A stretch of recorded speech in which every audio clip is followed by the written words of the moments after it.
বাহ বাহ বাহ, যা যা যা, রর, যা যা, এই, মা, মা, যা যা, রর, রর। গরুর গাড়িটা বেশ দুলকি চালে মন্থরভাবে মর্মর শব্দ করে এগিয়ে চলছিল। গাড়ির ছইয়ের মধ্যে বসেছিল বিমল আর তার স্ত্রী সুরমা। ওগো, গাড়োয়ানকে একটু তাড়াতাড়ি চালাতে বলো না গো। আশেপাশে যে ঘন জঙ্গল দেখছি, আমার না কেমন যেন মনে হচ্ছে, জানো, মনে হচ্ছে ওই জঙ্গলের মধ্যে থেকে কেউ যেন আমাদেরকে দেখছে। বিমল বেশ নিবিড় করে জড়িয়ে ধরল তার স্ত্রীকে। আসলে বহুদিন পরে স্ত্রীকে নিয়ে নিজের বাড়িতে ফিরছিল বিমল। বলতে গেলে স্ত্রীকে দু চোখে হারায় সে।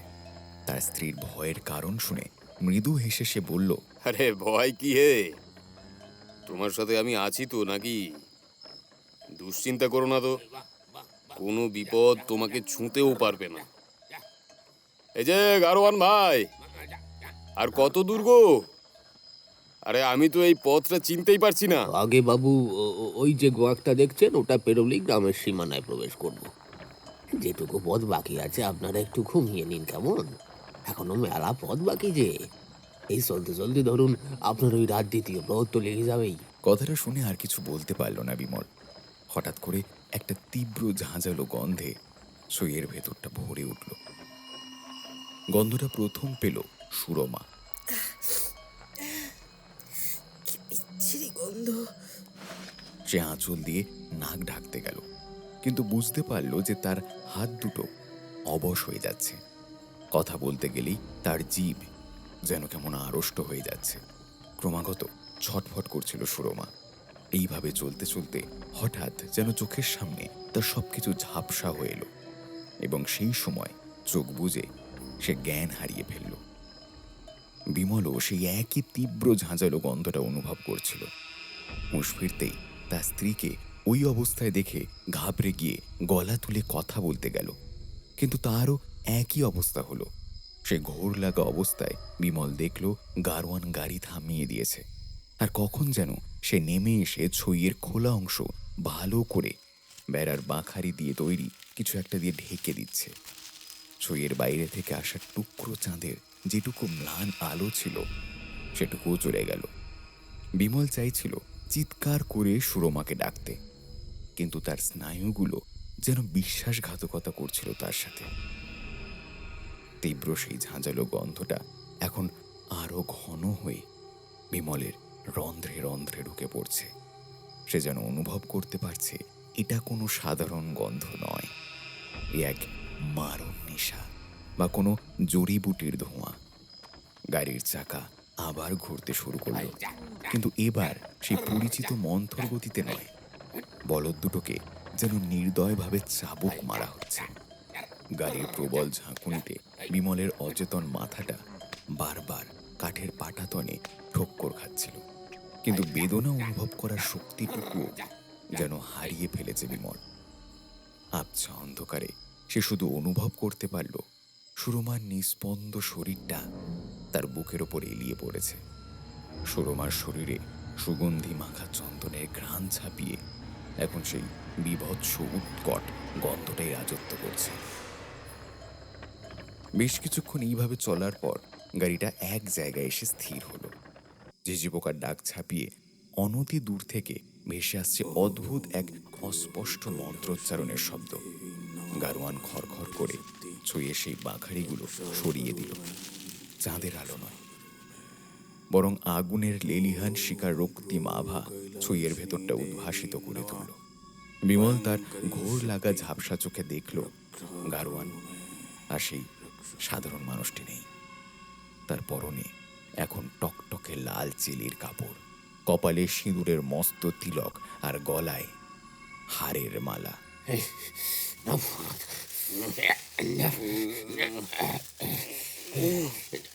গারোয়ান বিমলকে হির হির করে টেনে গাড়ি থেকে নামালো। বেসামাল অবস্থায় বিমল লক্ষ্য করল তারা কোনো গ্রামের সীমানায় নয়, বরং এক পরিত্যক্ত শ্মশানের মাঝখানে দাঁড়িয়ে আছে। তার সামনে সুবিশাল এক অশ্বত্থ গাছ, তার প্রকাণ্ড মহিরুহ বিস্তার করে দাঁড়িয়ে আছে। গাছের নিচে জ্বলন্ত হোমকুণ্ড, আর সেই প্রজ্বলিত হোমাগ্নির সম্মুখে উপবিষ্ট এক দীর্ঘ দেহধারী কাপালিক। কিরে, নিয়ে এসেছিস চণ্ডী? আজ রাতে এই নরবলি না দিলে যে আমার সিদ্ধি লাভ অপূর্ণ থেকে যেত রে। আগে বাবা, সবই আপনার আশীর্বাদে সম্ভব হয়েছে। এই ছোকরা আর ওর বউকে একেবারে একটা আটকা ধরে এনেছি। ছেড়ে দাও, ছেড়ে দাও, সুরমাকে ছেড়ে দাও, ওকে ওকে তোমরা ছেড়ে দাও। একদম চুপ করে থাক তুই। তোর বউয়ের ভাগ্য ভালো যে মায়ের চরণে ঠাঁই পাবে। আর তুই তুই হবি যজ্ঞের প্রধান সাক্ষী, বুঝেছিস? তোর চোখের সামনে তোর প্রিয় মানুষটা শেষ হয়ে যাবে, আর সেই হাহাকার থেকেই জন্ম নেবে আমার গুরুদেবের সিদ্ধির শেষ শক্তি। কাপালিক তার খড়গটি আগুনের ওপর ধরল। ইস্পাতের সেই ধারালো ফলায় আগুনের তীব্র প্রতিফলনে উদ্ভাসিত হয়ে উঠল বিমলের মুখমণ্ডল। আর সেই আলোতে বিমল দেখল কাপালিকের দুজন চেলা সুরমাকে অচেতন অবস্থায় যজ্ঞবেদীর সামনে শুইয়ে দিচ্ছে। তার প্রিয়তমা স্ত্রী, যাকে সে এক মুহূর্ত চোখের আড়াল করতে চায় না, সে আজ মৃত্যুর দোরগোড়ায়। বিমলের চোখে জল নয়, বরং এক তীব্র প্রতিহিংসার আগুন জ্বলতে শুরু করলো।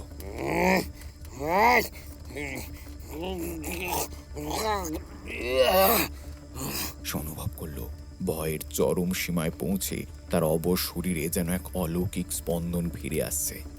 তার শিরায় শিরায় বইছিল আদিম এক প্রতিহিংসার আগুন। দড়ি ছেঁড়ার সেই প্রচন্ড টানে তার কবজির চামড়া ছড়ে গিয়ে রক্ত ঝরতে শুরু করছে, কিন্তু সেই শারীরিক যন্ত্রণা তাকে আরো আরো উন্মত্ত করে তুলল। জয় মা, জয় জয় মা, এই বলি গ্রহণ কর মা, গ্রহণ কর, জয় মা।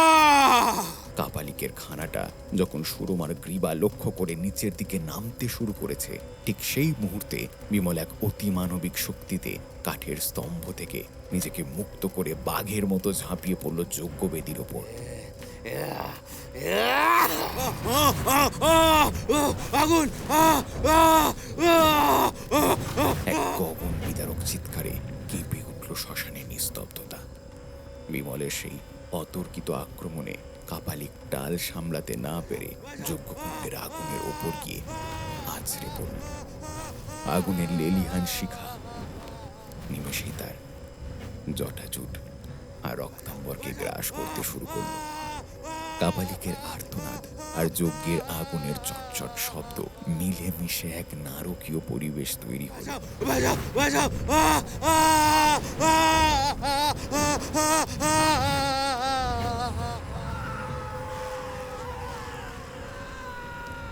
ঠিক সেই মুহূর্তেই শ্মশানের চারপাশ ঘিরে থাকা সেই ঘন জঙ্গল থেকে ধেয়ে এলো এক বীভৎস আওয়াজ। শত শত শেয়াল যেন একসাথে আকাশ চিরে এক অদ্ভুত কর্কশ্বরে ডেকে উঠল। এই অশুভ সংকেত শুনে কাপালিকের চেলা দুটো আর সেই গারোয়ান মুহূর্তের জন্য থমকে গেল। তাদের চোখে মুখে ফুটে উঠল এক চরম আতঙ্ক। কাপালিক জ্বলন্ত শরীর নিয়ে উঠে দাঁড়ানোর চেষ্টা করতে করতে গোঙাতে লাগলো। এই যে অশুভ লক্ষণ, সব অশুভ। সিদ্ধির বদলে আজ বিনাশ নেমে এলো রে, বিনাশ নেমে এলো। প্রকৃতি আজ রক্তের তৃষ্ণা মেটাতে চাইছে।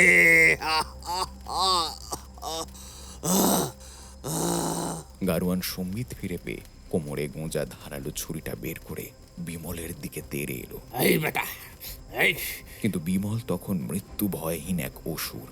সে এক হাতে সুরমার অচেতন শরীরটাকে আঁকলে রেখে অন্য হাতে মাটির ওপর পড়ে থাকা সেই ভারী খাঁড়াটা তুলে নিল। তার চোখে তখন বিদ্যুতের ঝিলিক। গারোয়ান কাছে আসতেই বিমল পূর্ণ শক্তিতে খাঁড়াটা চালিয়ে দিল।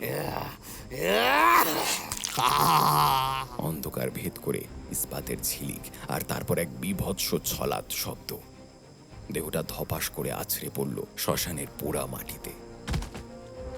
বনে সেই শিয়ালগুলোর ডাক এবার যেন আরো কাছে এগিয়ে আসছে। বিমল দেখল অন্ধকারের ভেতর থেকে ডজন ডজন জলজলে চোখের মণি তাদের দিকে স্থির দৃষ্টিতে তাকিয়ে আছে। বিমলের উন্মত্ত শক্তির সামনে কাপালিক ও তার চেলারা এক মুহূর্তের জন্য থমকে গেল। কাপালিকের দহন যেন এক অন্য রূপ ধারণ করল। আগুনের শিখা তার শরীরে লেগে থাকলেও সে যন্ত্রণায় কুঁকড়ে যাওয়ার বদলে এক বিকট অট্টহাসি দিয়ে উঠে দাঁড়ালো।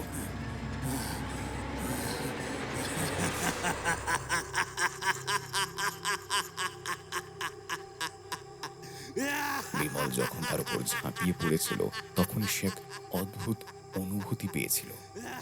কাপালিকের শরীরটা যেন কোনো রক্ত মাংসের মানুষের নয়, বরং পাথর বা হিমশীতল কোনো ধাতুর তৈরি। কাপালিক জ্বলন্ত অবস্থাতেই বিমলের টুঁটি চেপে ধরল। কাপালিকের কণ্ঠস্বর এবার আর মানুষের মতো শোনালো না, যেন পাতাল থেকে কোনো অশরীরী গর্জে উঠল। মূর্খ, ভেবেছিস আগুনের শিখা দিয়ে এই দেহ ছাই করবি? হ্যাঁ, এ দেহ পঞ্চভূতের নয়, এ দেহ এক সিদ্ধির বিষে তৈরি। আজ তো রক্ত দিয়েই আমার দেহের এই আগুনের জ্বালা জুড়বো। দম বন্ধ করা অবস্থায় বিমল দেখল কাপালিকের গায়ের চামড়া পুড়ছে ঠিকই, কিন্তু সেখান থেকে কোনো রক্ত বেরোচ্ছে না, বরং এক কালো পিচ্ছিল পদার্থ চুঁইয়ে পড়ছে।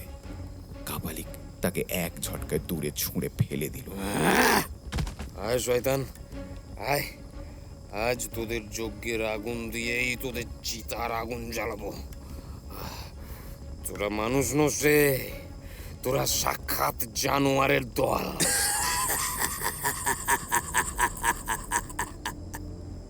এই সামান্য কাষ্ঠখণ্ড দিয়ে তুই রুদ্রভূষণকে ঠেকাবি? হ্যাঁ?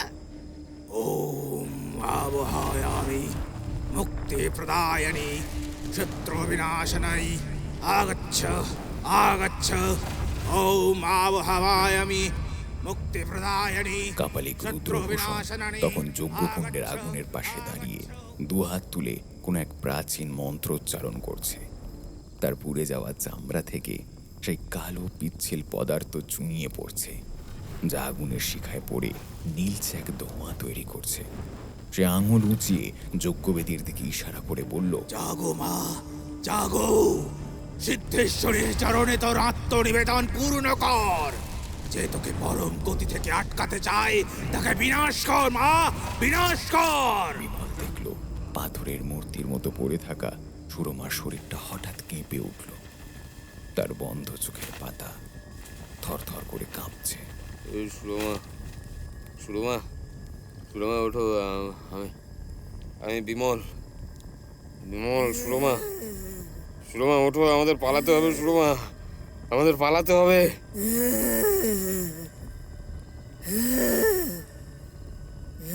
সুরমা আস্তে আস্তে উঠে বসল, কিন্তু তার চোখের দিকে তাকিয়ে বিমলের বুকের রক্ত হিম হয়ে গেল। সুরমা, সেই আয়ত নয়ন দুটি এখন চুনি পাথরের মতো লাল, আর মণি দুটো একদম স্থির। সে বিমলের দিকে তাকালো ঠিকই, কিন্তু সেই দৃষ্টিতে চেনার কোনো চিহ্ন নেই, বরং এক হিমশীতল ঘৃণা সেখানে বাসা বেঁধেছে। সুরমা, সুরমা, সুরমা, আমি তোমার বিমল। ভয় নেই সুরমা, আমি এসে গেছি। চলো চলো চলো, এখান থেকে চলো। সুরমা কোনো উত্তর দিল না। সে যান্ত্রিকভাবে যজ্ঞবেদীর উপর থেকে একটা পড়ে থাকা রক্তমাখা খড়গ হাতে তুলে নিল। তার হাঁটার ধরন বদলে গেছে, মনে হচ্ছে তার শরীরের ভেতর অন্য কোনো শক্তি প্রবেশ করেছে। বড্ড আশা ছিল না তোর? দেখ,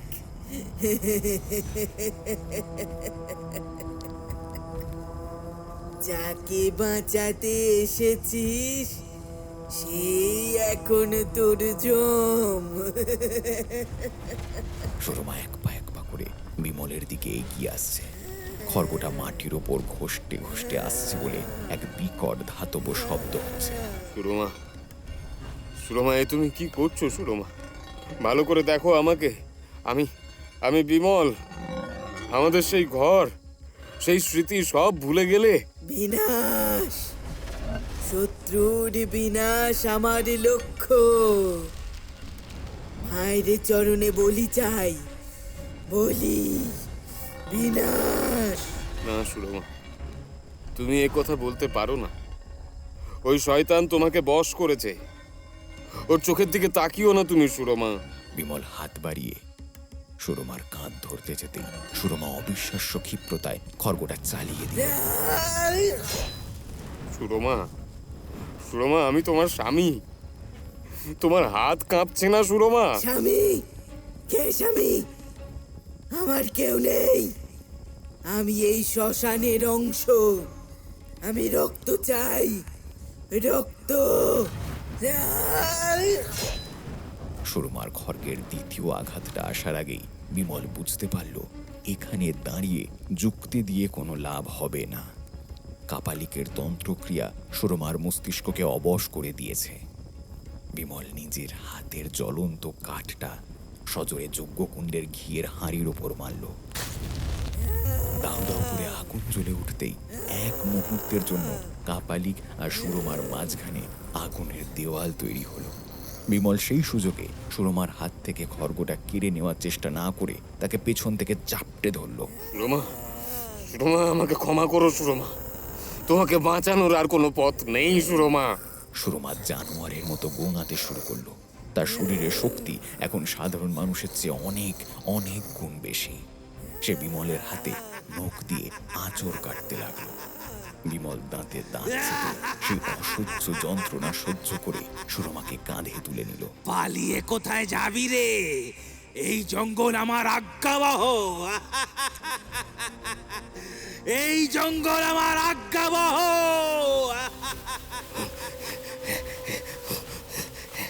বিমল সুরমাকে কাঁধে নিতেই ঊর্ধ্বশ্বাসে দৌড়াতে শুরু করলো বনের গভীর অন্ধকার লক্ষ্য করে।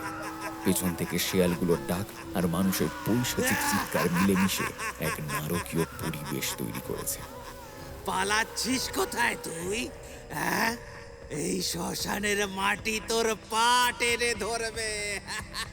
কাঁটা ঝোপ বিমলের পা চিরে দিচ্ছে। গাছের ডাল মুখে লেগে রক্তারক্তি হয়ে যাচ্ছে, কিন্তু বিমল থামলো না। সুরমা তখনও তার পিঠের ওপর ছটফট করছে আর অসংলগ্ন স্বরে মন্ত্রের মতো কি যেন বিড়বিড় করছে।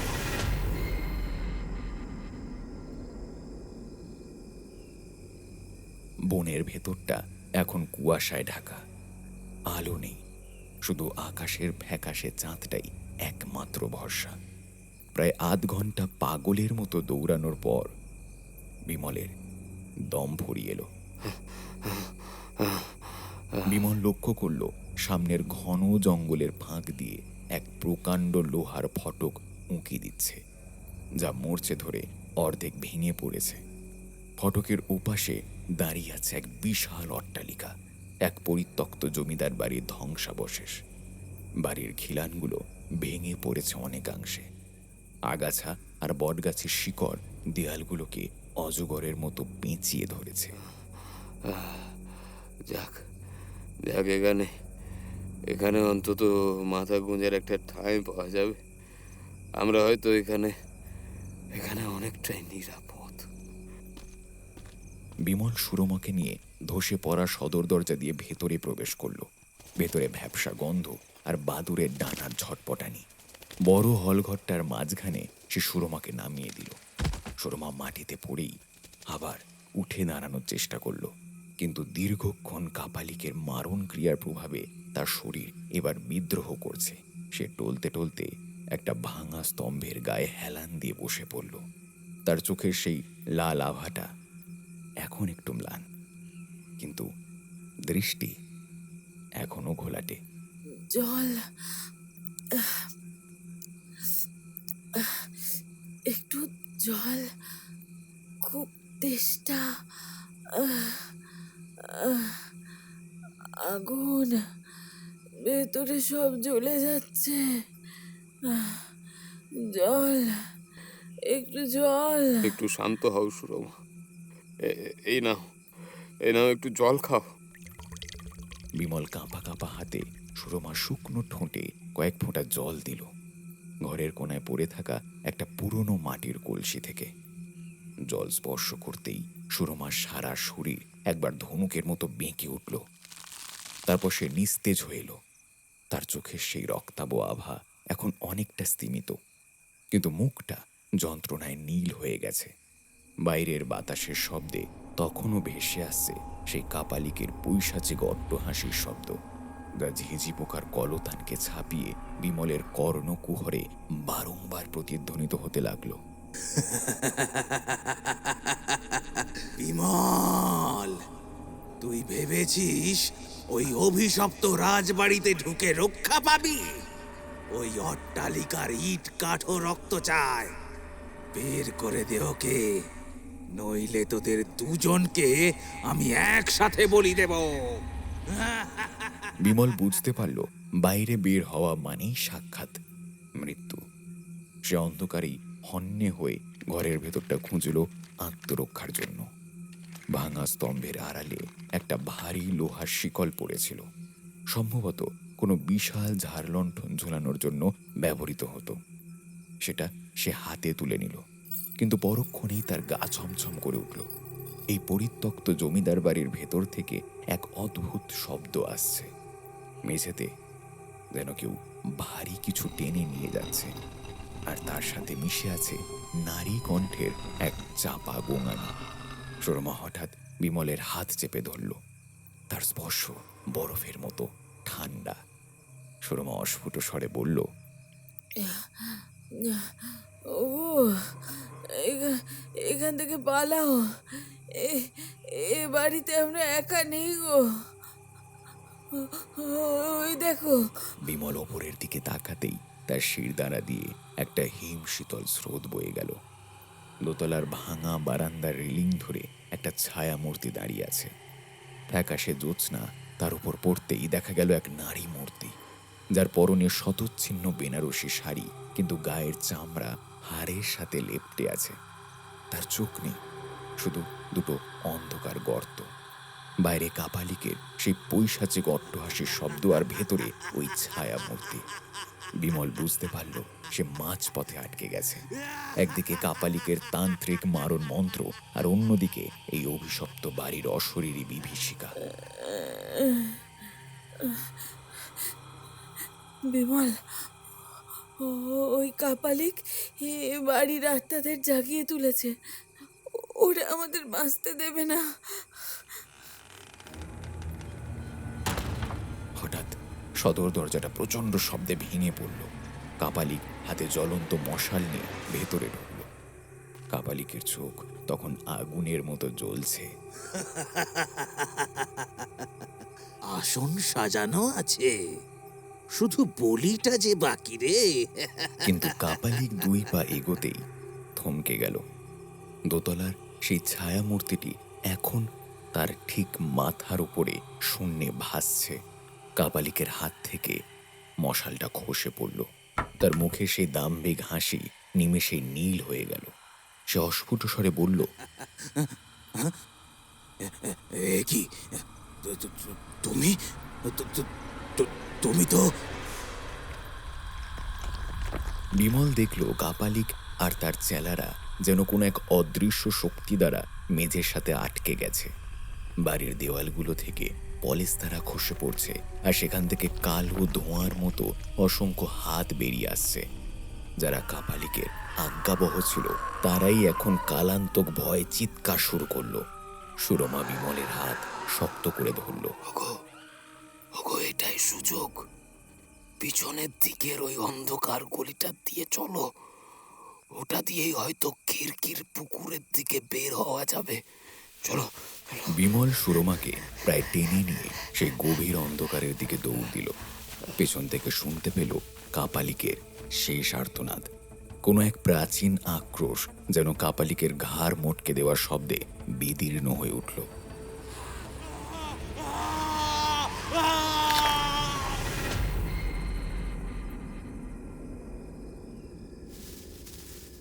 বিমল আর সুরমা সেই অন্ধকার থেকে যখন বাইরে বেরোলো, তখন চারিদিকে কুয়াশার এক নিরেট দেওয়াল। পেছনের অট্টালিকা থেকে আসা সেই পৈশাচিক চিৎকারগুলো ধীরে ধীরে ক্ষীণ হয়ে আসছিল, কিন্তু বিমলের কানে তখনও বাজছিল কাপালিকের হাড় হিম করা সেই আর্তনাদটা। সরমার শরীর তখনও কাঁপছে, কিন্তু সে কোনো মতে বিমলের হাত ধরে পা টেনে টেনে এগোচ্ছিল। জঙ্গল এখানে আরও আদিম, আরও দুর্ভেদ্য। প্রতিটি ঝোপঝাড় যেন একটা কালো ছায়া হয়ে তাদের পথ আগলে ধরছে।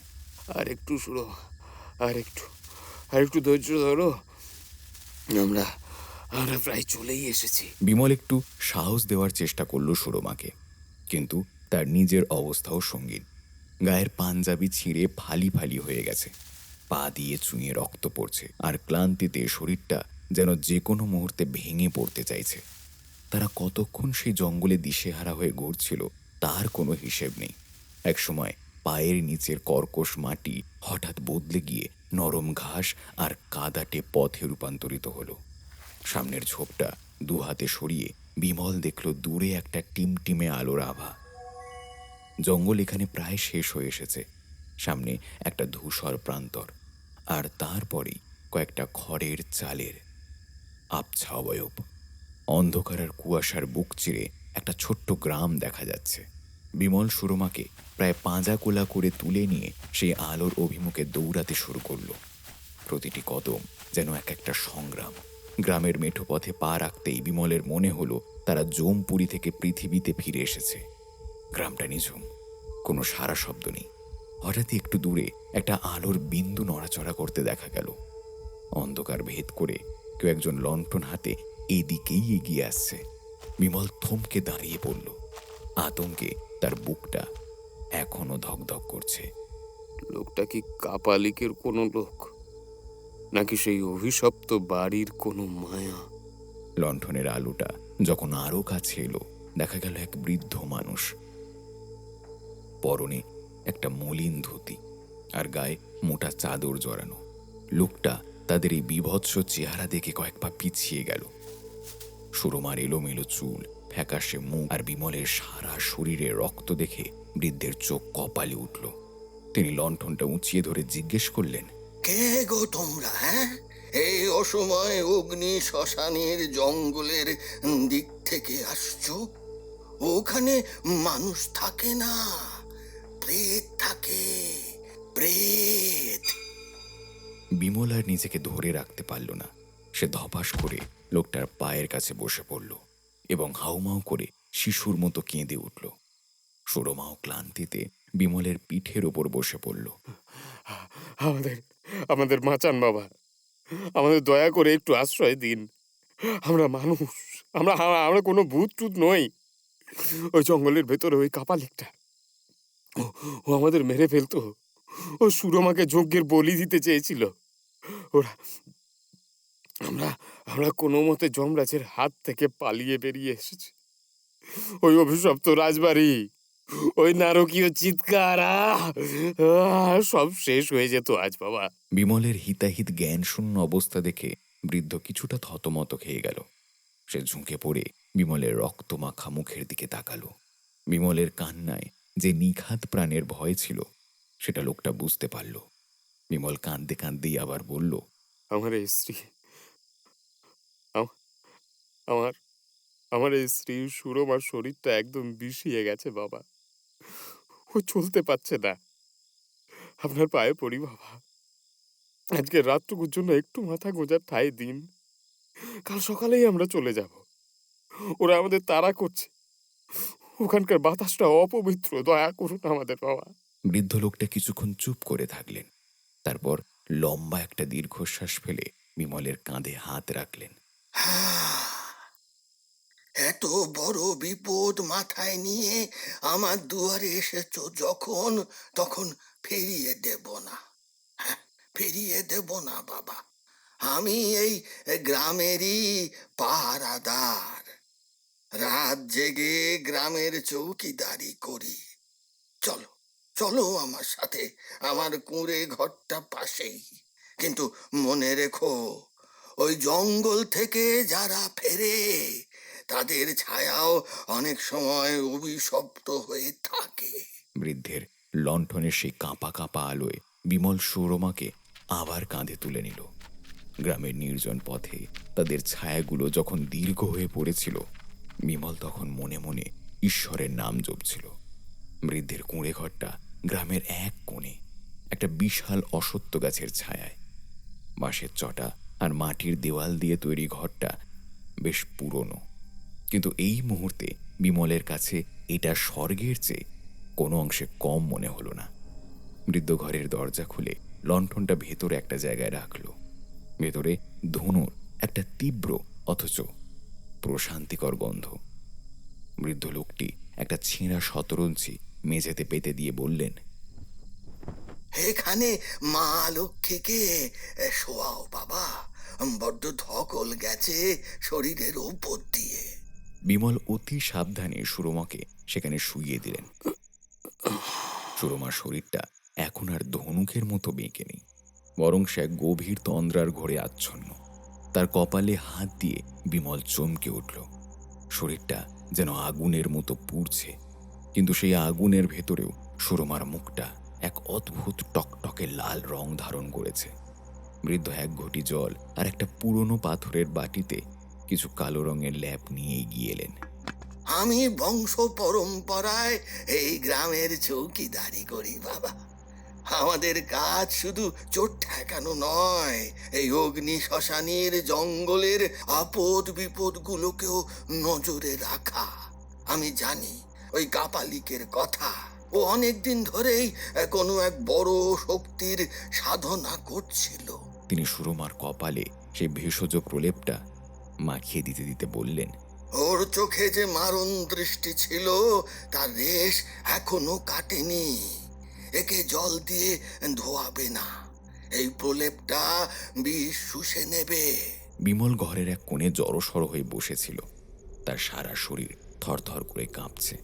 বাইরে বাতাসের শোঁসো শব্দটা যেন আর্তনাদের মতো শোনাচ্ছে। সে অস্ফুট স্বরে জিজ্ঞেস করল, বাবা, ওই রাজবাড়িতে যা দেখলাম ওটা কি সত্যি? ওই নারী মূর্তি আর কাপালিক যে, এর মানে কি বাবা? বৃদ্ধ লণ্ঠনের সলতেটা একটু উঁচিয়ে দিলেন। আলোর ছায়াটা দেওয়ালে এক বিকট আকৃতির আকার নিল। বৃদ্ধ শান্ত গলায় বললেন, অভিশাপ বাবা, সবটাই অভিশাপ। এক সময় ওই জমিদারের স্ত্রী ওই বাড়ির অন্ধকূপেই প্রাণ দিয়েছিলেন। কাপালিক তাকেই বশ করে নিজের কাজ হাসিল করত। বৃদ্ধের কথাগুলো শেষ হতেই ঘরের আবহাওয়া যেন আচমকা ভারী হয়ে উঠল। বাইরের অশ্বত্থ গাছের পাতাগুলো বাতাসে অদ্ভুত এক মর্মর শব্দ তুলছিল, যা শুনতে অনেকটা অশরীরী হাসির মতো লাগছিল। বিমল বৃদ্ধের চোখের দিকে তাকিয়ে হিমশীতল আতঙ্ক অনুভব করল। বৃদ্ধ আবার বলতে লাগলেন, সেই রাজমাতা স্বেচ্ছায় প্রাণ দেননি বাবা। হ্যাঁ, জমিদারের লালসা আর কাপালিকের অশুভ তুকতাক তাকে তিলে তিলে শেষ করেছিল। মরার সময় তিনি অভিশাপ দিয়েছিলেন যে এই বংশের কেউ শান্তিতে মরতে পারবে না। কাপালিক তার আত্মাকে একটা তামার কবচে বন্দি করে রেখেছিল নিজের তান্ত্রিক শক্তির প্রভাবে। কিন্তু আজ আজ তোমাদের দেখে মনে হচ্ছে সেই কবচ ভেঙে গেছে।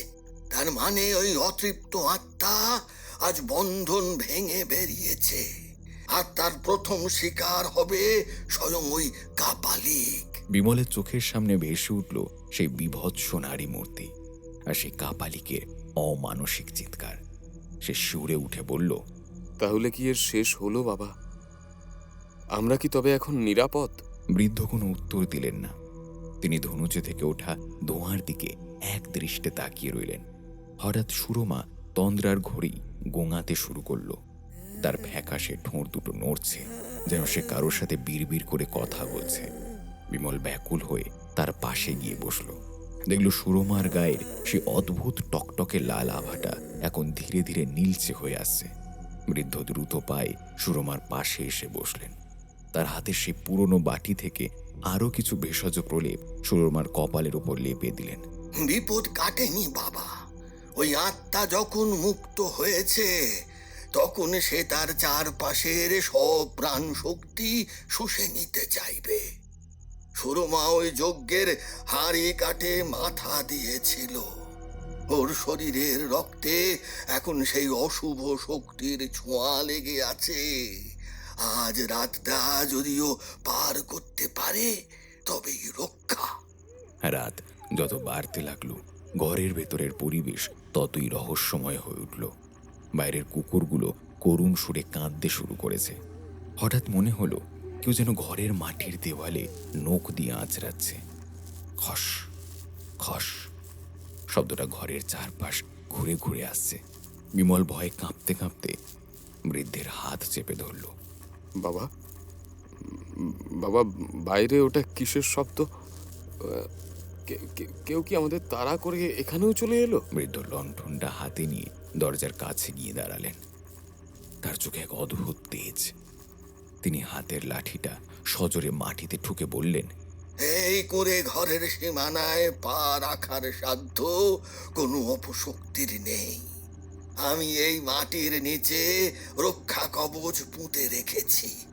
কিন্তু শোনো বিমল, ওরা তোমাকে ডাকবে, তোমার চেনা গলায় ডাকবে। খবরদার, একবারের জন্য ঘরের বাইরে পা বাড়াবে না, কিংবা পেছন ফিরে তাকাবে না।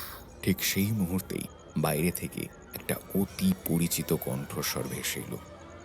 বিমল, বিমল রে, আমি তোর মা, আমাকে বাঁচা বাবু, ওরা আমাকে মেরে ফেলবে রে, আমাকে বাঁচা বিমল, আমাকে বাঁচা।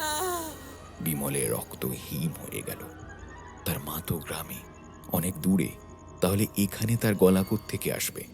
সে কানে হাত দিয়ে আর্তনাদ করে উঠল, না না না না না, এটা হতে পারে না, এটা মিথ্যা। সুরমা এবার হঠাৎ ধর্মর করে উঠে বসল। তার চোখ দুটো সম্পূর্ণ সাদা হয়ে গেছে, মনি নেই সেখানে। সে ঘর ঘরে গলায় বলে উঠল, রক্ত, আরো রক্ত চাই, শ্মশানে কালি জেগেছে। বৃদ্ধ কাল বিলম্ব না করে তার ঝুলি থেকে এক মুঠো বিভূতি বের করে সুরমার মুখে ছিটিয়ে দিলেন। ওম ব্রিং ব্রিং ব্রিং চানন্দায় নমঃ। এক বিকট আর্তনাদ করে সুরমা আবার জ্ঞান হারিয়ে লুটিয়ে পড়ল। ভোর হতে আর মাত্র এক প্রহর বাকি। ওই পর্যন্ত ভয়ের সাথে লড়াই করতে হবে আমাদের। তুমি শুধু মনে সাহস রাখো। এই কাপালিকের রক্তে আজ রাজবাড়ির মাটি ভিজছে। হ্যাঁ, তাই তার পোষা অপশক্তিগুলো এখন দিগ্ভ্রান্ত হয়ে আশ্রয়ের খোঁজে ঘুরছে। তারা তারা তোমার স্ত্রীর শরীরকে আধার করতে চাইছে। অপেক্ষা করতে করতে বিমলের প্রতিটি মুহূর্ত যেন এক একটা যুগের মতো মনে হতে লাগলো। সে শুধু দেখছিল লণ্ঠনের সেই ক্ষীণ আলোটা কিভাবে অন্ধকারের সাথে যুদ্ধ করছে। মাঝে মধ্যে জানলার ফাঁক দিয়ে আগুনের ফুলকির মতো কি যেন সব উড়ে যাচ্ছিল। বিমলের বুকের ধুকপুকানিটা তখন কানের পর্দায় হাতুড়ি মারছে। হঠাৎ এক দমকা হাওয়ায় ঘরের একমাত্র প্রদীপটা দপ করে নিভে যাওয়ার উপক্রম হতেই বৃদ্ধ হাত দিয়ে আড়াল করল। ঠিক সেই মুহূর্তেই ঘটে গেল অঘটনটা।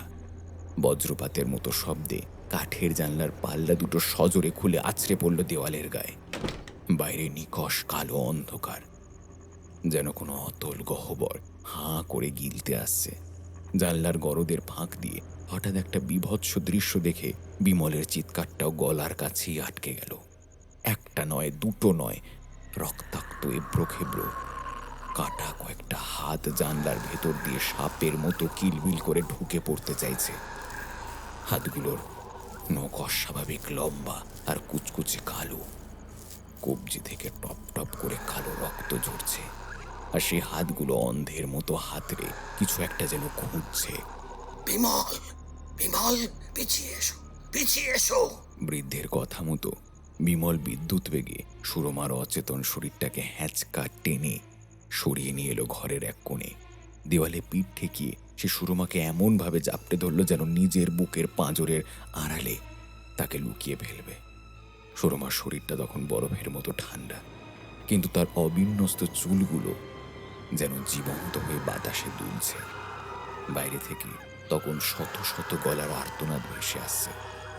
জানলার ওপাশে অস্পষ্টভাবে দেখা যাচ্ছিল সেই কাপালিকের ছিন্ন ভিন্ন অবয়ব। তার দুই চোখের কোঠর থেকে আগুনের শিখা বেরোচ্ছে। কাটা হাতগুলো এবার দেওয়ালে আর মেঝেতে নখ দিয়ে আঁচড় কাটতে শুরু করলো। সেই কর্কশ আওয়াজে বিমলের মনে হচ্ছিল তার কান ফেটে যাবে। সে আর কিছুতেই থাকতে পারছিল না। বৃদ্ধ এবার ঘরটার মাঝখানে আসন পিঁড়ি হয়ে বসলেন। তার সামনে রাখা পেতলের প্রদীপটার শিখা একবার নীল একবার লাল হয়ে কাঁপছে। বৃদ্ধ এক মনে তার ইষ্ট নাম জপ করতে শুরু করলেন। ওম কালী কালী মহাকালী কালীকে পাপ হরিণী ওম। তার গম্ভীর মন্ত্রোচ্চারণ বাইরে সেই প্রেতাত্মাদের অট্টহাসিকে ছাপিয়ে যাওয়ার চেষ্টা করছিল। বৃদ্ধের হাত থেকে এক মুঠো সর্ষে আগুনের ওপর পড়তেই ছোট ছোট বিস্ফোরণ হতে লাগলো ঘরের ভেতর। কিন্তু উপদ্রব কমার বদলে আরো বেড়ে গেল। চালের খড় ছিঁড়ে পড়তে লাগলো মেঝেতে। বাঁশের চটাগুলো মটমট শব্দে ভাঙতে শুরু করেছে, যেন অদৃশ্য কোনো দানব ওপর থেকে কুঁড়ে ঘরটাকে গিলে ফেলতে চাইছে।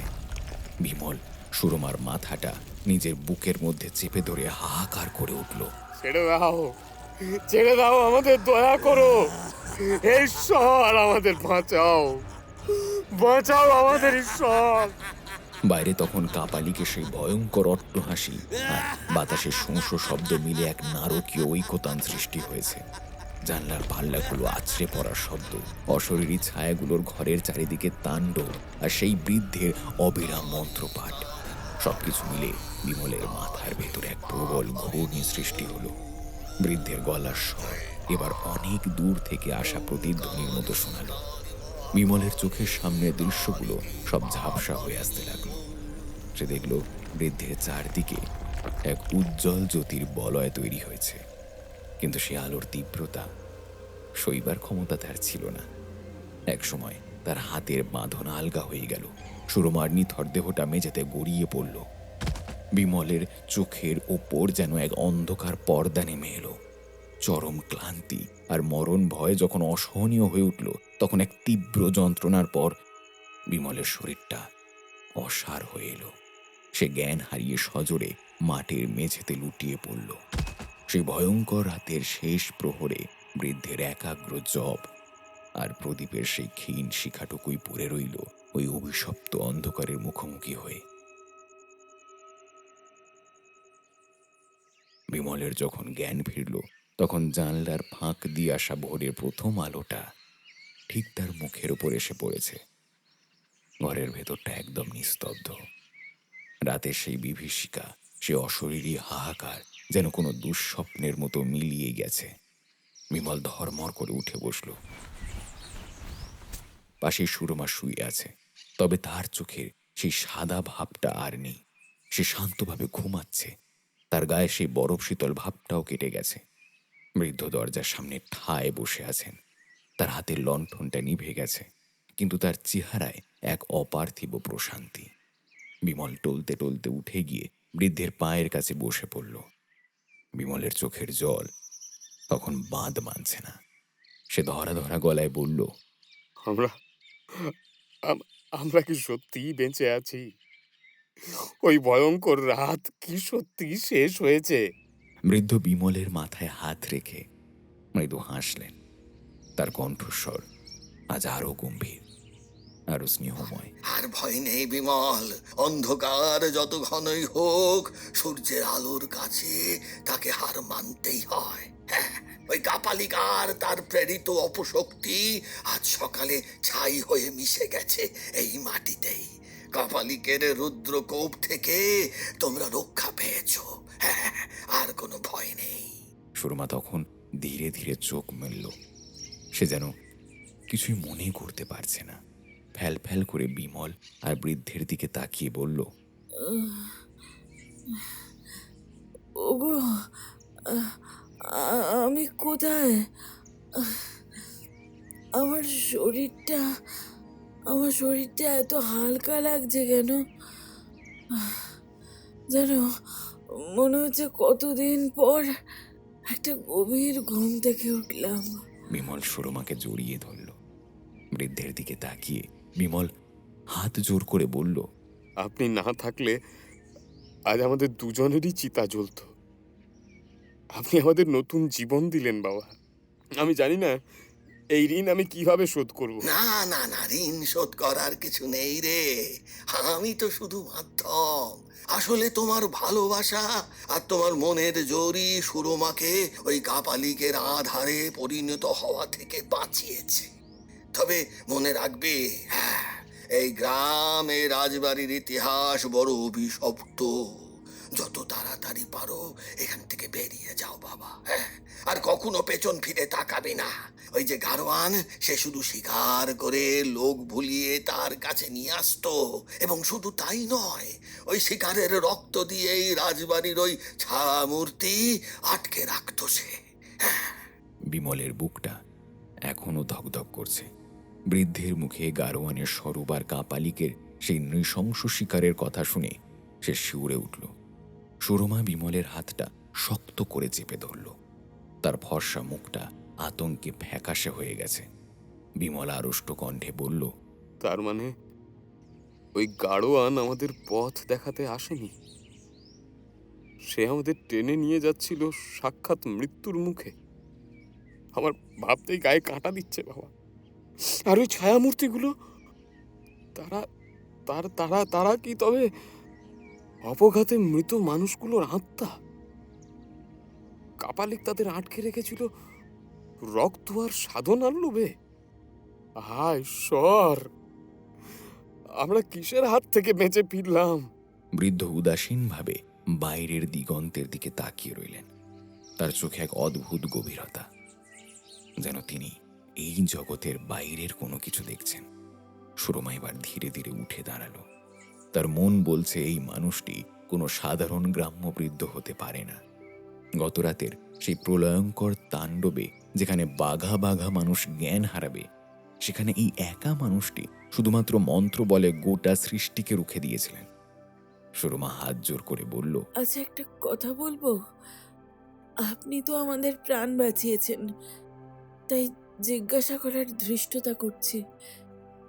আপনার এই জীর্ণ বেশভূষা আর সাধারণ ঘর দেখে আমার কিন্তু মন মানছে না। ওই রাতে যেভাবে আপনি আমাদেরকে রক্ষা করলেন, দয়া করে বলুন না বাবা, আপনি আসলে কে? বৃদ্ধের ঠোঁটে এক রহস্যময় তৃপ্তির হাসি ফুটে উঠল। তিনি ধীরে ধীরে নিজের ঝুলিটা কাঁধে তুলে নিলেন। আমি কে? তা দিয়ে কি করবে মা? আমি তো সামান্য এক ভব ঘুরে। তবে হ্যাঁ, মায়ার টানে নয়, আমি তো ওই মহামায়ার চরণে আশ্রিত। আমি সেই নিরাকার মায়ের এক সামান্য পূজারী। তার সাধনাতেই আমার জীবন কেটে গেল। মনে রেখো মা, অন্ধকার যেখানে রাজত্ব করে, মা সেখানে রুদ্ররূপে অবস্থান করেন। আমি আমি শুধু তার আজ্ঞাবাহী এক ভৃত্য মাত্র। জয় মা, জয় মা। কথাটা শেষ করেই বৃদ্ধ আর এক মুহূর্তও দাঁড়ালেন না। লম্বা লম্বা পা ফেলে তিনি গ্রামের সরু আলপথ ধরে শ্মশানের অভিমুখে হাঁটতে শুরু করলেন। বিমলা সুরমা বিমোহিতের মতো তার যাওয়ার পথের দিকে তাকিয়ে রইল।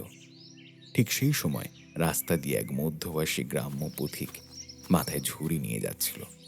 বৃদ্ধকে পাশ কাটিয়ে যাওয়ার সময় সে ঝপ করে বসে পড়ে মাটিতে মাথা ঠেকিয়ে প্রণাম জানাল। একে পেন নাম হই ঠাউর। জয় মা, জয় মা, জয় মা। বৃদ্ধ কিন্তু কোনো উত্তর দিলেন না, শুধু হাত তুলে আশীর্বাদ করে বনের আড়ালে মিলিয়ে গেলেন। কৌতূহল সামলাতে না পেরে বিমল ওই লোকটিকে ডাকল। এই যে ভাই, একটু শুনে যান তো। আপনি যাকে প্রণাম করলেন ওনাকে চেনেন? উনি কি এই গ্রামেই থাকেন? পথিক কপালে হাত ঠেকিয়ে ভক্তি ভরে একবার আকাশের দিকে তাকালো, তারপর বিমলের দিকে ফিরে বলল, কি বলছেন বাবু? ওনাকে চেনেন না? আপনার বড্ড ভাগ্য ভালো যে ওনার দেখা পেয়েছেন। উনি এ তল্লাটের মস্ত বড় সাধক। রাত্রিবেলা নদীর ধারে ওই ওই শ্মশান কালীতলায় পড়ে থাকেন। আমরা তো ভয়ে ওনার কাছে ঘেঁষি না বাবু। লোকে বলে মা শ্মশান কালী নিজে এসে ওনার সাথে কথা বলেন। কত লোকে কত বিপদে পড়ে ওনার পা জড়িয়ে ধরেছে, কিন্তু উনি কারো ছায়া মানাননি বাবু। আজ কার মুখ দেখে উঠেছেন বাবু? সাক্ষাৎ দেবতা আপনাদের আশ্রয় দিয়েছেন। কথাগুলো শুনে বিমল আর সুরমা বাকরুদ্ধ হয়ে গেল। সুরমা মনে মনে আবার প্রণাম জানালো সেই অদৃশ্য হয়ে যাওয়া সাধককে। না গো, এবার চলো। উনি বলেছিলেন না, আর দেরি করা ঠিক হবে না। মা নিশ্চয়ই বাড়িতে আমাদের জন্য প্রতীক্ষার প্রহর গুনছেন। নমস্কার। অভিশপ্ত অশ্বমেধের 10,000ই পরিবারে আপনাদের স্বাগত। আজ আপনারা শুনছিলেন অনিক চক্রবর্তীর কলমে রক্ত পিপাসুর ছায়া গল্পটি। আচ্ছা, কেমন লাগলো আপনাদের গল্পটি? কমেন্ট বক্সে কমেন্ট করে জানাতে ভুলবেন না কিন্তু। প্রতি শনিবার ঠিক রাত 10টায় আমরা আবার আসব আপনাদের কাছে নতুন নতুন গল্পের সম্ভার নিয়ে। নমস্কার।